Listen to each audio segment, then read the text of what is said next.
Hello दोस्तों, मेरा नाम अंकुर है और मैं एक सीए, सीएफए और एमबीए हूँ।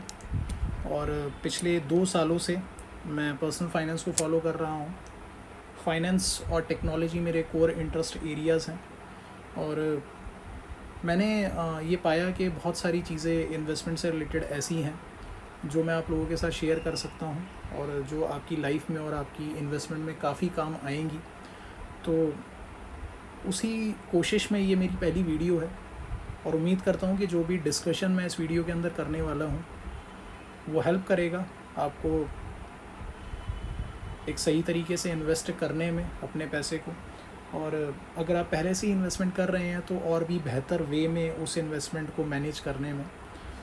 तो आइए शुरू करते हैं, ज़्यादा टाइम वेस्ट नहीं करते इसके ऊपर। तो भाई, सबसे पहली चीज़ जो मुझे बतानी है आपको वो ये है कि मेरा जो आज का टॉपिक का मुद्दा है वो डिजिटल इन्वेस्टमेंट प्लेटफॉर्म्स के बारे में है। फिनटेक कंपनीज से भी समझते हैं हम इस चीज़ को। अब ये सवाल उठता है कि भाई डिजिटल इन्वेस्टमेंट प्लेटफॉर्म्स होते क्या हैं।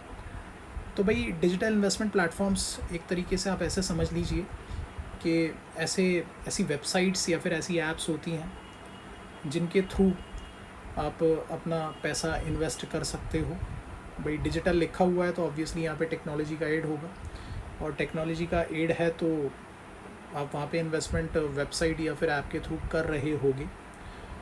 तो यहाँ पे कौन कौन से प्लेटफॉर्म्स अवेलेबल हैं, तो कुछ पॉपुलर इन्वेस्टमेंट प्लेटफॉर्म्स जो डिजिटली आपको ऑप्शन देते हैं आपके पैसे को इन्वेस्ट करने में, उसमें आते हैं ज़ीरोधा, पेटीएम, ग्रो एट्सेट्रा। तो अब मैं यहाँ पे डिस्कस करूँगा कि भाई क्यों आपको इन डिजिटल इन्वेस्टमेंट प्लेटफॉर्म्स को अडॉप्ट करना चाहिए अपनी इन्वेस्टमेंट को करने के लिए। जैसे मैं आप अपने बारे में आपको बताऊँ अगर, तो मैं अपनी जो इन्वेस्टमेंट करता हूँ उसके अंदर मैं पेटीएम मनी का भी इस्तेमाल करता हूँ, और पेटीएम मनी भी एक डिजिटल इन्वेस्टमेंट प्लेटफॉर्म है। तो सबसे ज़्यादा सबसे कौन कौन से फ़ायदे आपके पास हैं इनके थ्रू अपनी इन्वेस्टमेंट को करने के, उसके बारे में डिस्कशन करते हैं।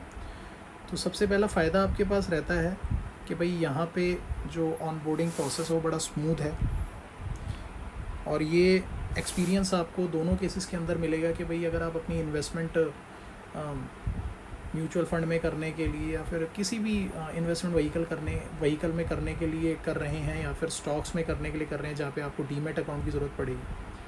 सिंपली आपको अपनी इन्फॉर्मेशन फिल इन करनी है इनके फॉर्म के अंदर, और आपके जो केवाईसी डॉक्यूमेंट्स हैं उनकी स्कैन कॉपीज़ यहाँ पे डाल के देनी है, और आप ये पाएंगे कि कुछ ही घंटों के अंदर या फिर 1-2 दिन के अंदर आपका केवाईसी कंप्लीट हो जाएगा और आप रेडी होंगे जो भी इन्वेस्टमेंट व्हीकल है उसके अंदर पैसा इन्वेस्ट करने के लिए। तो ऑनबोर्डिंग प्रोसेस बड़ा स्मूथ रहता है ऑफलाइन के मुकाबले, आपका टाइम भी कम लगेगा और बहुत कन्वीनियंट लगेगा आपको। एक तरह से ऐसा समझ लीजिए कम टाइम में ज़्यादा रिटर्न है यहाँ पे। ओके, अगर दूसरे बेनिफिट्स की अगर मैं बात करूँ तो भाई यूनिफाइड प्लेटफॉर्म होता है। यूनिफाइड प्लेटफॉर्म का मतलब ये समझ लीजिए यहाँ पे आप कि यहाँ पे आपको बहुत सारे इन्वेस्टमेंट ऑप्शंस सिंगल रूफ में मिल जाते हैं। अगर मैं पेटीएम मनी की बात करूँ, मैं यहाँ पे लिख देता हूँ पेटीएम मनी। ये चीज़ आपके साथ बता देता हूँ कि पेटीएम मनी ने इस वीडियो को स्पॉन्सर नहीं करा है। पेटीएम मनी इसलिए लिख रहा हूँ क्योंकि पेटीएम मनी का मुझे ज़्यादा आइडिया है। पेटीएम मनी को जब मैंने यूज़ किया था तो मुझे उसका प्लेटफॉर्म बेटर लगा था ग्रो और ज़ीरोधा के मुकाबले। ऑब्वियसली टाइम के साथ ऐप्स के अंदर डेवलपमेंट आती रहती है, तो ऐसा हो सकता है कि यहाँ पे लोगों के ओपिनियन वेरी करें, और आने वाले टाइम के साथ में ग्रो के अंदर जो आपको ऑप्शंस मिल रहे हैं in terms of investment vehicles and features वो पेटीएम को आउटस्मार्ट कर दें, तो वो एक अलग चीज़ हो सकती है। तो अगर मैं यहाँ पे इन्वेस्टमेंट व्हीकल्स की बात करूँ या फिर इन्वेस्टमेंट ऑप्शंस की बात करूँ, तो आप यहाँ पे देख सकते हो कि आप म्यूचुअल फंड में इन्वेस्ट कर सकते हो पेटीएम मनी के थ्रू। यहाँ पे आपको नेशनल पेंशन सिस्टम का भी ऑप्शन मिलता है, राइट। इसके अलावा आप एनएफओस, न्यू फंड ऑफर्स और आईपीओज में भी इन्वेस्ट कर सकते हो। ओके, और यहाँ पे आप इन्वेस्ट कर पाओगे स्टॉक्स में भी, फ्यूचर्स में भी, ऑप्शंस में भी। ETFs में भी आप इन्वेस्टमेंट कर पाओगे। तो काफ़ी सारे इन्वेस्टमेंट ऑप्शंस आपके पास अवेलेबल हैं, कम नहीं है, और काफ़ी काम के इन्वेस्टमेंट ऑप्शंस हैं, आप देख सकते हैं। तो अगर आप आज के ज़माने के इन्वेस्टर हो, रिस्क टेकिंग इन्वेस्टर हो आप, और न्यू फाइनेंशियल प्रोडक्ट के अंदर आपका रुझान होता है, प्रोवाइडेड आपको उनके बारे में प्रॉपर नॉलेज है, तो ये जो आज के डिजिटल प्लेटफॉर्म्स है, डिजिटल इन्वेस्टिंग प्लेटफॉर्म्स है, आपके लिए काफ़ी यूज़फुल हो सकते हैं। तो ये मैंने आपको बताया कि भाई यूनिफाइड प्लेटफॉर्म का बेनिफिट आपको यहाँ पे मिलता है। आपको बेटर ट्रैकिंग मिलती है। बेटर ट्रैकिंग से मतलब यहाँ पे मेरा जो भी आपने पैसा डाला है, डॉक्यूमेंट डाले हैं, जो कुछ भी है, तो सारी चीज़ें आपकी सिंगल प्लेटफॉर्म में होती है। और ऑब्वियस सी बात है, कोई भी जगह आप सिंगल जगह पे अगर अपनी सारी चीज़ें कर रहे हो तो उसकी ट्रैकिंग कंपैरेटिवली आसान होगी। अगर उसी चीज़ को आप 10 जगह स्प्रेड करके कर रहे होगे तो 10 प्रोडक्ट्स आपको एक ही जगह पे मिल रहे हैं, तो आपको बेनिफिट मिलता है बेटर ट्रैकिंग की टर्म्स में। एनालिटिक्स नीट मिलते हैं आपको यहाँ पे। नीट एनालिटिक्स से मतलब ये एग्जांपल के तौर पे देके समझाता हूँ मैं आपको कि आपने कोई भी फंड, फॉर एग्जांपल आप किसी म्यूचुअल फंड में इन्वेस्ट करना चाहते हैं, आपने पिक किया एक्सिस ब्लू चिप, आपने पिक किया, तो एक्सिस ब्लू चिप पे अगर आप जाओगे और आप पैसा डालोगे, आपने 10,000 रुपये फॉर एग्जांपल उसके अंदर SIP करे, तो आप देख पाओगे कि भाई यहाँ पे ब्लू चिप के अंदर जो भी मूवमेंट हो रही होंगी NAV में डेली बेसिस पे, वो आप डेली बेसिस पे ट्रैक कर पाओगे वहाँ पे।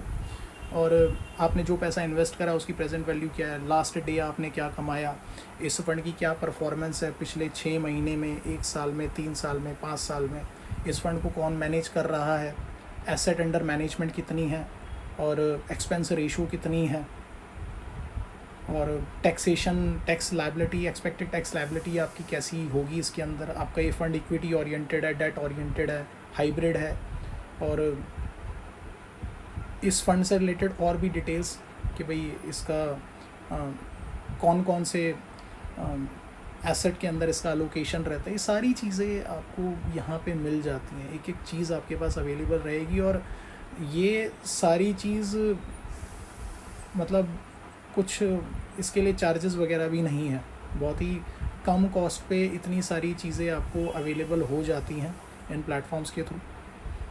तो ये फ़ायदा हुआ एनालिटिक्स की टर्म में। और ऑब्वियसली एनालिटिक्स जब आपके पास इस तरह के अवेलेबल होते हैं तो ये आपकी इन्वेस्टमेंट में आपको हेल्प करते हैं, क्योंकि इससे आपको उस प्रोडक्ट की हिस्ट्री के बारे में एक आइडिया मिलता है, और उस हिस्ट्री पेडिग्री के बेसिस पे आप डिसाइड कर सकते हैं कि भाई इस फंड में जाना मेरे लिए ठीक है या नहीं है।